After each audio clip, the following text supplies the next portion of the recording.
የአረማዊነት ስራ እንዲቆም ብዙ ጊዜ ሞክሬ አልተሳካም። ፍርድህን ላክልን። ወገኖቻችን አለቁ፣ ደቀቁ፣ ታረዱ፣ ደማቸው ፈሰሰ። አገር ጥሎ ልጅን አዝሎ ከመሰለ እዚህ ሀገር ላይ ሃይማኖት ጦርነት ተነሳ ማለት መቆሚያ የለውም። ተሰብስቤ በአማረ ቅኔ እያልኩ ዘምራለሁ ብለህ አስበህ ከሆነ ተሳስተሃል። ጭዳ አጠገብ ቆመው ክብሪት የሚጭሩ ሰዎች አሉ። ይመልሱታል፣ እናገራለሁ፣ ይመልሱታል። ይኸው እስካሁን ድረስ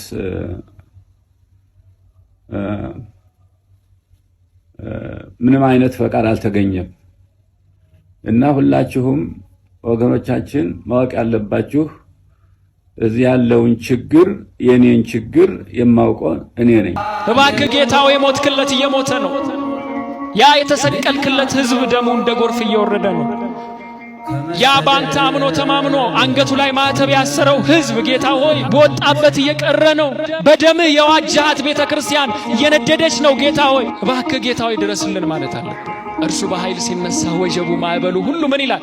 ጸጥ። የሚያናውጥ ይናወጣል። በእርግጥ በሚሆነው አብዝተን አናነባ። እነዚህንና የመሳሰሉትን ጉዳዮች አብረን ያለን አብራችሁን ቆዩ።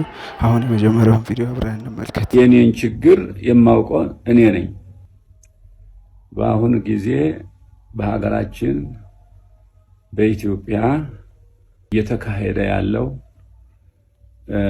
አረመኔነት የአረማዊነት ስራ እንዲቆም ብዙ ጊዜ ሞክሬ አልተሳካም። ምክንያቱም ፈቃድ አልተሰጠም። እናገራለሁ፣ ይመልሱታል፣ እናገራለሁ፣ ይመልሱታል። ይኸው እስካሁን ድረስ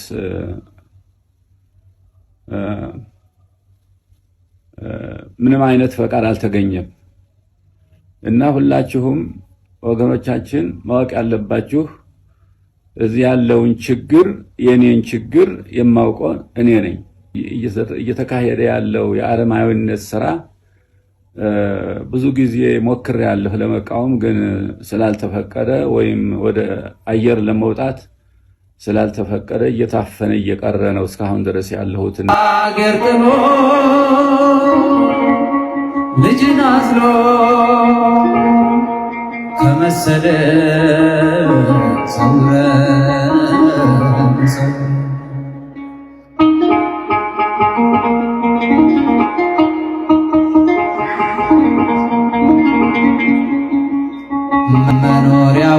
መኖሪያውን በራስ ፈቃድ የከበደው ጥሎ መሄድ በስደት ቁርፍ ተገፍትሮ ወጥቷል በግዳ ቀርቅሮ ሀገር ጥሎ ልጅን አዝሎ ከመሰለ ሰውረን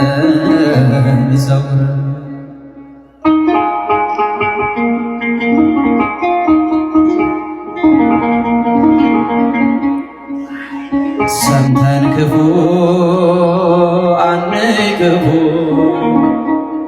መጉላላት ነው ስደት ትርፉ።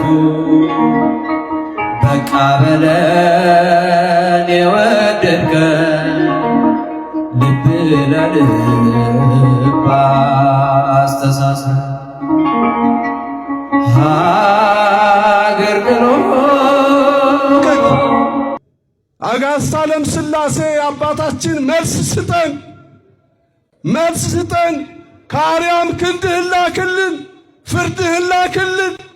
ወገኖቻችን አለቁ፣ ደቀቁ፣ ታረዱ፣ ደማቸው ፈሰሰ። ቤተ ክርስቲያን ተሰደደች፣ ተቃጠለች። የስደቱ ዘመን ይቁም፣ ደም መፍሰስ ይቁም። ማን ይፍረድ? ማን ይፍረድ? ማን ይፍረድ? ማን ይፍረድ? ይሄ አምላክ ይፍረድ። አመስግኑትና ይፍረድ ይሄ አምላክ። ምንም ሕግ እያዳነን አይደለም። በእውነቱ ሕግ እያዳነን እየጠበቀን ነው ብለን ለማለት እንቸገራለን። አሁን እኮ ሕግ ያለበት ሀገር እስከማይመስል ድረስ ሰው ወጥቶ እንዳይገባ እየሆነ እኮ ነው። አሪያ እንደዚህ ከሆነ ሕግ አለ ማለት ይቻላል? ሰው ታርዶ አራጁ የማይጠየቅበት ሀገር ሆኗል እኮ። የሚያድነን እንግዲህ ተመልከቱ። የሰዎች ሕግ አላድነን ብሏል። በሕግ አምላክ እንዳን እንዲህ አንዲት ሴትዮ እኮ እንዳያለች አሉ ጃንሆይ ሸሽተዋል ተብለው አሉ። ጃንሆይ በኃይለ ሥላሴ ጊዜ ነው። በኃይለ ሥላሴ አምላክ ነበር የሚባል ድሮና በኃይለ ሥላሴ አምላክ ብትል በዚያ ደግሞ የደርግ ወታደሮች በደርግ አምላክ እንዳትል ደግሞ የጃንሆይ ወታደሮችም ደግሞ በዚያ አጠገብ ደግሞ አሉ። ኋላ ምን አለች? የድብልቅልቁ ያለ አለች አሉ። በእውነት ማለት በማን አምላክ ይባል እኮ አይደረስ እኮ ነው። እናንተ ወዲህ ሲሉት ወዲያ ሲሉት የሚጨበጥ የጠፋበት። ታዲያ ተመልኩ፣ የሰዎች ሕግ እያዳነንም እየጠበቀንም ተስፋ እየሆነንም አይደለም። ምን ይሻለናል? ወደ እግዚአብሔር ሕግ እንጠጋለን። ክቡራንና ክቡራት ተመልካቾች የብፁዕ ቅዱስ አቡነ ማትያስ እንባና ታፍኛለሁ የሚለው ከባድ የመከራ ቃል ስንሰማ ልባችን በሐዘን ከመቅሰሉም በላይ አንድ ትልቅ እውነት ከፊታችን ይደንቀናል። እሱም የሰማዕታት ስቃይ ነው። ዛሬም በአርሲ ሆነ በተለያዩ አካባቢዎች ስለ እምነታቸው፣ ስለ ማንነታቸውና ስለ እውነት ሲሉ ሕይወታቸውን የሚገብሩ ወገኖቻችን የስቃይ መንገድ አዲስ አይደለም። የኦርቶዶክስ ተዋሕዶ ቤተክርስቲያን ታሪክ በደምና በሰማዕታት የተጻፈ ነው። ሰማዕታት ስቃይን የሚቀበሉት ፈርተው ወይም አቅማተው አይደለም። ከምድራዊ ስልጣንና ሳቻ በላይ የሚፈሩትና የሚወዱት አምላክ ስላለ ነው። ዛሬ የቤተ ክርስቲያኗ የበላይ እረኛ ታፍኛለሁ እያሉ ነው። ይህ የሚያሳየው ስቃዩና መከራው እስከምን ድረስ እንደቀጠለ ነው። ነገር ግን የታሪክ ምስክርነቶች የሚያሳዩት ሰማዕታት በስቃይ ውስጥ ባለፉ ቁጥር ቤተ ክርስቲያን አጠፋም ይልቁንም ትጠነክራለች፣ ታብባለች። የስቅለቱ ዕለት እየጨለመ የመሰላቸው ሁሉ እሁድ የትንሣኤውን ብርሃን አይተዋል። የወገኖቻችን ደምና ስቃይ ከንቱ ሆኖ አልቀረም። እኛም እንደ ቻናል እና እንደ እውነት ፈላጊ ማህበረሰብ ይህንን ድምፅ የማሰማትና ከእውነት ጎን የመቆም ግዴታ አለብን። እግዚአብሔር ለሀገራችን ሰላምን ይስጥልን። ለተሰደዱትና መከራ ለተቀበሉት ጽናቱን፣ በሰማዕትነት ለተለዩት ወገኖቻችን ደግሞ መንግሥተ ሰማያትን ያወርስልን። እባካችሁ ሀሳባችሁን በኮሜንት መስጫ ላይ በጨዋነትና በሀሳብ የበላይነት ብቻ ገለጹ። ቪዲዮውን ላይክ ማድረግ እንዳይረሱ። ለቻናሉ አዲስ ከሆናችሁ ሰብስክራይብ ማድረግ ቤተሰብ ይሁኑ።